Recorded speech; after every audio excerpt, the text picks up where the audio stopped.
On vous propose un hors-série consacré à un test cette semaine, un Chromebook avec Marc dans un instant.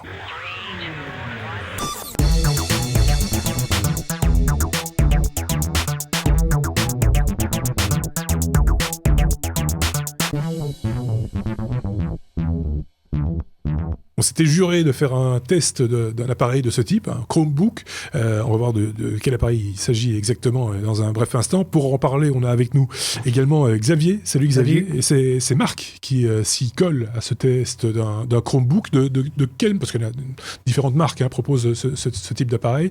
On va dire tout de suite expliquer ce qu'ils font et par qui ils sont fabriqués. Le tien, c'est un Asus. Asus, ok. C'est un Asus. Et je l'ai choisi. Oui. Pour une raison précise, c'est que dans les Chromebooks, il y a absolument énormément de marques, énormément de variétés, énormément de variantes, que ce soit avec un écran tactile, un écran Full HD, un écran... Je pense pas qu'il y en a déjà avec des écrans Quad HD, mais il y a des écrans de résolution plus basse. Toujours des laptops, hein. Il y a pas de... Il y a des convertibles. Il y a des convertibles qui peuvent se transformer en tablettes, etc. Mais ils ont tous une base commune, c'est d'être animés par le système Chrome OS, qui est en fait un succédané de Linux, light, assez light, parce que ça doit tourner sur des configurations qui sont généralement extrêmement modestes, tout en offrant quand même une bonne réactivité. Et le tout est architecturé autour d'un navigateur, qui est le navigateur Chrome. D'accord. Toute l'architecture de l'OS, d'ailleurs, est pensée online. Même si certaines applications sont capables de fonctionner offline, notamment les applications Google, puisqu'évidemment, Chrome OS, Chrome veut dire Google, puisque c'est Google Inside. Ce genre d'appareil ne doit pas être acquis à la légère en pensant avoir un laptop classique. Parce que dans 90% des cas, vous aurez besoin d'une connexion derrière. Alors, un Chromebook, ça ressemble à quoi ? Grosso modo, voilà, ça ressemble à un laptop classique. Ouais. C'est un laptop classique, ça c'est un 13 pouces. C'est du plastique. Du vrai plastique, du pur et dur, mais c'est quand même relativement solide. L'une des caractéristiques des Chromebooks, c'est que ce sont des appareils qui ne sont pas très chers. Celui-là, par exemple, coûte $229. Alors pour ça, vous avez quoi ? Boum, désolé pour le micro. Pour ça, vous avez un Celeron à 2 GHz, vous avez 4 Go de mémoire, vous avez un stockage de 32 Go. Pas énorme, mais bon, étant donné que tout fonctionne online, ça suffit. Ça, Et vous avez quand même la possibilité de mettre une carte SD. Vous avez également un port USB 3, vous avez un port USB 2, vous avez un port HDMI, vous avez un port jack. C'est un laptop d'entrée de gamme, on va dire, avec la particularité d'être orienté Chromebook. Pourquoi est-ce que j'ai choisi celui-ci en particulier, donc qui est un Asus C300 pour être précis ? C'est que on avait déjà évoqué ça à plusieurs reprises dans le podcast habituel, dans le podcast hebdomadaire. Il y a une convergence qui est en train de se faire au niveau des différents systèmes qui animent les différents écosystèmes IT, que ce soit du côté d'Apple avec la convergence entre macOS et iOS, que ce soit du côté de Microsoft où Windows est en train d'être réparti et d'être homogénéisé, que ce soit sur des plateformes mobiles, des plateformes de cloud, des plateformes desktop, etc. La même chose se produit chez Google et on commence à avoir une convergence entre Chrome OS et Android. D'accord. Et donc, la première matérialisation de cette convergence, c'est que certains modèles de Chromebook, et ils ne sont pas nombreux, aujourd'hui il y en a 3, celui-là en fait partie, permettent d'utiliser les applications Google Play sur un Chromebook. D'accord. Alors, c'était la chose qui me paraissait intéressante parce que finalement, grosso modo, un Chromebook, c'est un browser avec toutes les applications que l'on peut trouver en ligne. Donc, il suffit que vous fassiez un tour sur le Chrome Store au départ de Chrome et vous aurez immédiatement une idée de la pléthore d'applications qui sont disponibles. Et puis celle de Google, le Google Drive, par exemple, on est le parfait exemple. Exactement. Le Google Drive, toutes les Google Apps, donc Google Docs, Google Sheets, Google Drawings, Google Maps. Enfin, toutes les applications de l'écosystème Google sont disponibles dessus. Certaines permettent même de travailler en mode offline, puisque c'est une des caractéristiques. Mais de nouveau, on a ici une machine qui n'est pas taillée pour faire de la course.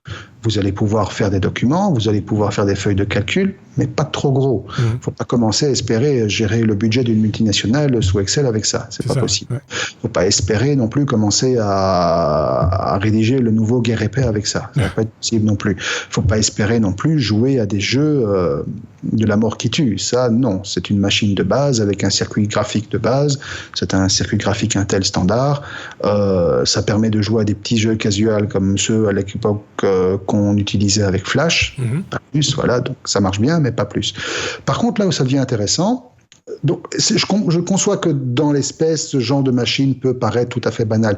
C'est pas cher, par contre, et c'est une excellente petite machine d'appoint. Si vous partez quelque part, que vous avez besoin d'une machine pas chère, qui vous garde un fil à la patte, qui vous laisse connecter avec le reste du monde, qui vous permet néanmoins de faire des trucs basiques comme taper des listes, taper des documents, prendre des notes, retoucher des photos légères. Si vous êtes certain de là où vous allez, vous avez une connexion qui suit, c'est la machine idéale. Si vous la perdez, franchement, vous n'aurez rien perdu.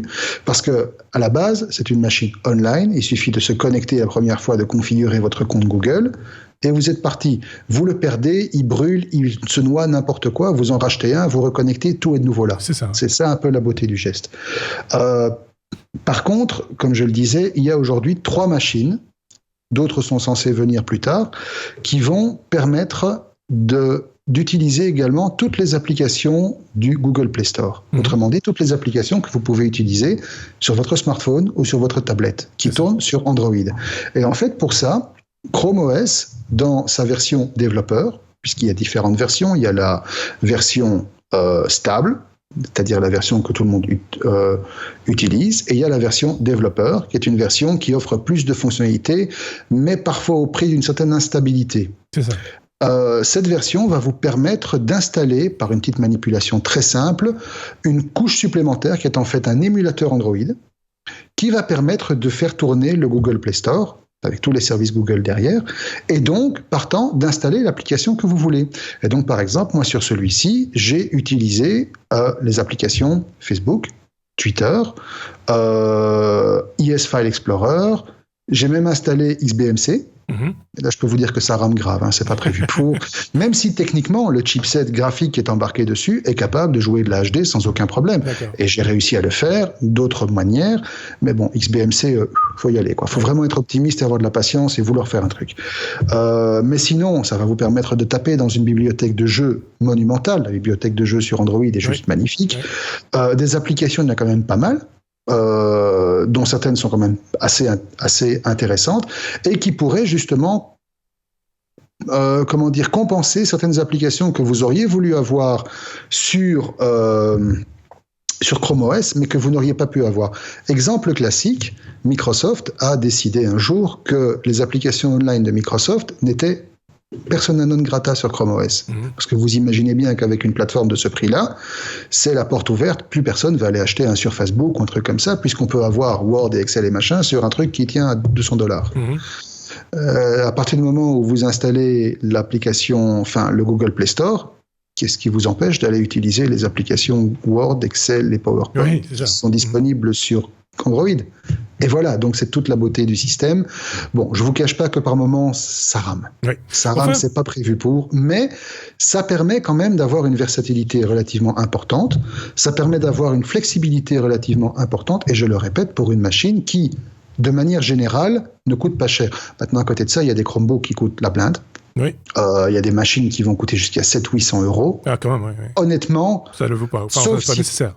Ça, c'est pas nécessaire, sauf si vraiment vous avez l'intention, je ne sais pas, de faire des trucs qui sortent de l'ordinaire ou faire autre chose que purement faire du surf. Mais même avec une machine comme celle-là, vous connectez un disque dur, vous allez mettre des films dessus, vous allez mettre des séries dessus, vous allez mettre de la musique dessus, vous allez pouvoir nativement, avec par exemple simplement la version de VLC pour Chrome OS, jouer de la Full HD sans aucun problème. C'est ça.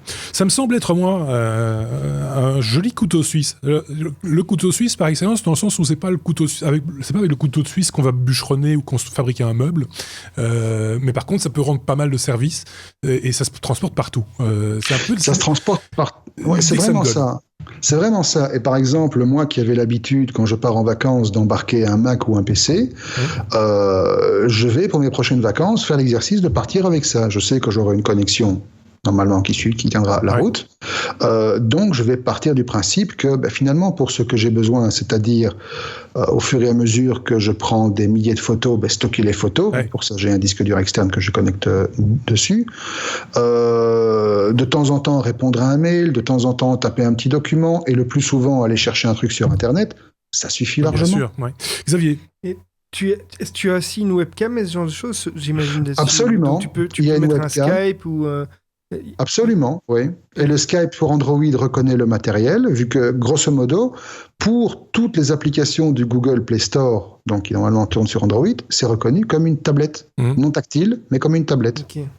Oui, il se voit déjà participer au techno avec un... Non, mais... pourquoi pas ? Moi, j'ai mon laptop, et donc je me demande dans quel cas je pourrais avoir besoin d'un tel appareil, parce que, en fait, je pense que c'est surtout un appareil, si je comprends bien, un appareil d'appoint pour quelqu'un qui n'a pas de laptop, en gros, principalement. Donc ou qui n'a pas envie de déplacer son laptop. Quelqu'un qui aurait un desktop et qui serait intéressé d'avoir de temps en temps quand même un ordinateur d'appoint pour aller en vacances et lire ses mails et quelque chose comme ça, c'est plutôt ça la cible finalement. Ouais. Disons que cette cible-là que tu décris, c'est exactement moi, puisque j'ai renoncé au laptop depuis quelques mois. Je m'en porte très bien, merci. J'ai décidé donc de partir sur des machines qui sont plus puissantes, qui offrent plus de répondants. Je me balade avec mon petit disque dur Samsung, qui serait peut-être un jour remplacé, puisque maintenant on commence à avoir des clés USB qui débitent des débits équivalents à ceux de mon SSD, mais en beaucoup plus petit et abordable financièrement. Mais effectivement, il y a des occasions pour lesquelles j'ai besoin d'avoir un laptop dans les mains, et ça, c'est la machine parfaite. Si c'est pour suivre une présentation, pour suivre un doc, ou même pour faire une présentation, je serais tenté de dire, parce que finalement, c'est vrai que si ta présentation, elle est disponible, tu l'as calée quelque part, ou même tu as utilisé les outils Google pour créer ta présentation, tu pars avec ton Chromebook et peut-être une clé Chromecast, comme ça tu es certain de pouvoir diffuser tes images sur un grand écran. Non, ça intègre Chromecast déjà. Donc tu peux déjà caster un truc. Tu peux déjà caster. Oui, la Chromecast sera nécessaire de l'autre côté. Oui, voilà, c'est ça. Il ne faut pas oublier que de plus en plus d'appareils permettent de caster en DLNA. Oui. Aussi. Mais bon, par exemple, pour être vraiment outillé, parlant du couteau suisse, et de pouvoir parer à toute éventualité, tu pars avec un équipement, somme toute, relativement limité, que ce soit en poids, en charge, en prix également. Donc, et tu ne pars pas avec ton gros ordinateur sur lequel tu as des choses qui coûtent très cher. Voilà, si tu n'as pas besoin d'applications très spécifiques. Et alors, l'autre côté du truc, à mon avis aussi, c'est les gens qui ont envie de jouer à des petits jeux. Comme on en avait déjà parlé ici, avec des consoles spécifiques qui fonctionnent sous Android. Ça peut être un chouette petit laptop pour la famille, pour pouvoir partager des trucs. Voilà. Ou bien, ouais, tout à fait. Ou bien, typiquement, moi, je pensais à ma grand-mère qui voulait se tenir au courant quand même un petit peu de temps en temps maintenant sur les réseaux sociaux, consulter des photos, etc. C'est vrai que c'est peut-être le genre d'outil qui, si elle peut consulter... c'est assez intuitif, et je pense que l'OS est intuitif. Pourquoi pas ? L'OS est très intuitif, effectivement. C'est un Linux dégraissé à l'extrême, avec une interface qui rappelle un peu celle d'Android, tout en gardant quand même un aspect familier, où on a la barre d'icônes en bas avec toutes les applications qui sont épinglées, un centre de notification. Bon, quand tu commences à aller dans les réglages, etc., finalement, c'est pas dépaysant pour nous, parce qu'on se retrouve devant, grosso modo, les réglages de Chrome, avec quelques petites options en plus, comme par exemple le Bluetooth, le casting, etc. Mais sinon, le système est extrêmement léger et étonnamment, il est réactif. Tant que tu ne vas pas dans des trucs extrêmement lourds. C'est ça, par exemple, je vais dire, si j'ai Chrome ouvert avec 10 onglets et que je commence à scroller dans Facebook, tu sens que la bécane... Et là, peut-être qu'effectivement, quelqu'un qui a besoin d'un répondant beaucoup plus poussé ira vers une machine plus haut de gamme avec un Core i3 ou un Core i5 et plus de mémoire et un SSD plus rapide. Voilà. Mais pour 90% des utilisations... Ce genre de configuration avec un Celeron, un Rockwell et 2 Go ou 4 Go de RAM et un petit SSD suffit plus que largement. Ok, je pense qu'on a bien fait le tour en l'occurrence ici, ce modèle-là, c'est le Asus C300. C300, il y en a d'autres, tu l'as dit. Il y en a une pléthore, effectivement. Et actuellement, donc, il n'y a que 3 appareils qui permettent d'utiliser les applications, enfin le store Android. Il y a le Pixel, le Google Pixel, qui est le Chromebook de Google. Il y a le C300 de Asus et il y a un autre appareil de Acer. Je n'ai pas la référence en tête, on la mettra si vous voulez. Posez la question si ça vous intéresse. Mais par contre, en 2017, devrait venir toute une série d'autres appareils qui supporteraient la même fonctionnalité par une mise à jour de Chrome OS. Pour la petite histoire, j'ai vu un screenshot du site de Samsung qui propose un Chromebook et par défaut, manifestement par rapport à tous les appareils qu'ils proposent, il y a une petite phrase qui dit Samsung préconise Windows 10. Sur un Chromebook, c'est assez malvenu en l'occurrence. Attention que maintenant, il y a de plus en plus d'appareils hybrides qui permettent de faire le dual boot. Donc si ça tombe, c'est un argument commercial. Peut-être. Je suis mauvaise langue. En termes d'autonomie et résolution d'écran, qu'est-ce qui Alors, en termes de résolution d'écran, on est sur du... Attends 2 secondes, que je dise pas de bêtises, j'ai ça ici. On est sur du 1366 par 768. Donc, c'est la résolution classique de tous les laptops de 13 pouces entrée de gamme. Sur l'autonomie, on dépasse les 12 heures. Non, c'est pas mal. Oui, c'est pas mal. Mais étant donné qu'il n'y a aucune pièce mobile, c'est ça, que les composants sont des composants qui ne sont pas énergivores vu que le processeur est un processeur low voltage, la mémoire n'est pas énorme donc elle ne va pas consommer énormément. Oui, mais connaissant la gourmandise de Chrome, on pourrait s'attendre. Sauf que derrière, c'est pas Chrome l'OS. Le Chrome n'est que l'applicatif. Derrière, c'est un Linux relativement optimisé. Donc oui, il n'est pas rare d'atteindre 11-12 heures d'autonomie. C'est pas mal. Évidemment, si tu fais de la vidéo et que tu regardes des films, c'est autre chose. Bon, je pense que... je sais pas ce que tu en penses, Xavier. Peut-être encore une question, une remarque ou quoi, mais le tour a été bien fait déjà. Donc, si vous aussi, chez vous, comme on a l'habitude de le dire, avez une expérience Chromebook, n'hésitez pas à la partager avec d'autres, via les commentaires, par exemple, ou avec nous, directement, en nous envoyant un message. On essaiera de caler ça, peut-être, dans un prochain hors-série qui reparlera encore de ce type de machine. Merci, en tout cas, à Marc, d'avoir partagé avec nous ce retour d'expérience. Merci également à Xavier d'avoir apporté ses lumières et ses quelques questions. On se dit à très bientôt. Salut!